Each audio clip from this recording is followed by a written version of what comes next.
ผู้ฝึกของสโมสรเนาะการมาสเปนครั้งนี้ทุกเถื่อนที่มาที่ครั้งที่สองข้าพเจ้าก็ตัวเราว่าเขามานี่ได้เป็นเฮียนหลักเพราะว่า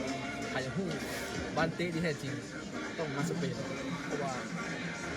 เขาห่างจากเขาหน่อยเพราะว่าในเรื่อง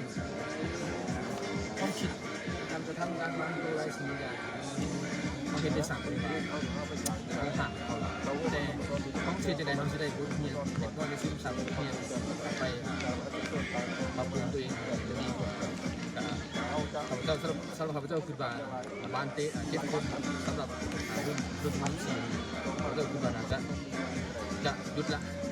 เอาตัวเก้าไประดับ3 คนเอาตัวเก้าไประดับเตะ11 คนเนาะระดับ3 คนนะครับอีกตอนนี้น้องๆ11 ปี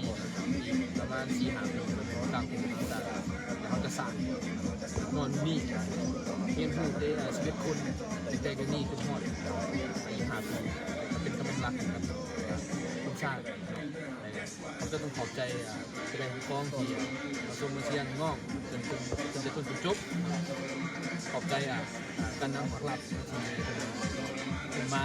เป็นนำพามาจากเป็นซึ่งใจหลายนะที่เป็นคนสำคัญเนาะที่ยังทันลุงผมจะเดินทางมาที่นี่เขาจะสนใจการนำเป็นสำคัญดังนั้นที่ค่ายของผมด้วยทางสโมสรเชียร์สละทุกสิ่งทุกอย่างเชียร์สละทั้งเงินทั้งนั้นทุกสิ่งทุกอย่างถึงน้องได้มาประสบการณ์ที่ดุนมันจะมีโอกาสในชีวิตเขาที่ได้มาสเปน